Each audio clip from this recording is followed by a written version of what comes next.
কিছু বুঝতে পারছো না তাই না? তুমি কি ভেবেছো আমি কিচ্ছু জানি না?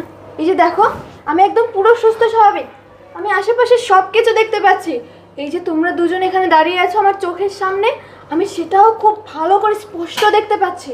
আর তোমরা এতক্ষণ আমার সামনে যেগুলো করছিলে সেগুলো আমি আমার এই দুই চোখ দিয়ে স্পষ্ট দেখেছি। কারণ এই তুমি সুস্থ, তুমি সুস্থ হয়েছো, মানে খুব ভালো হয়েছে, আমি অনেক খুশি হয়েছি। কিন্তু বিশ্বাস করো আমরা এখানে কিছু করতেছি না, তাই না? আমরা মানে ওই যে মানে ওকে দিয়ে আমি রুমটা পরিষ্কার করতেছিলাম। আচ্ছা আচ্ছা, তুমি ওকে দিয়ে রুম পরিষ্কার করেছিলে? তাহলে তুমি ওর গায়ের উপরে কি পরিষ্কার করছিলে বলো তো?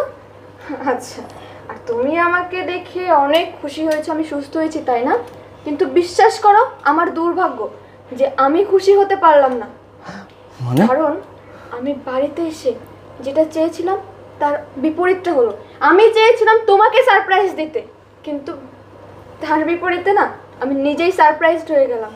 আমার হাজবেন্ড কিনা আমার এই চোখের সামনে আমারই বাসার কাজের মেয়ের সঙ্গে দিনের পর দিন এরকম একটা নষ্ট সম্পর্ক করে এসেছে, আর সেটাও আমি আমার এই দুই চোখ দিয়ে দেখতে পাচ্ছি। বৃষ্টি, তার মানে তুমি সব কিছু জেনে ফেলছো?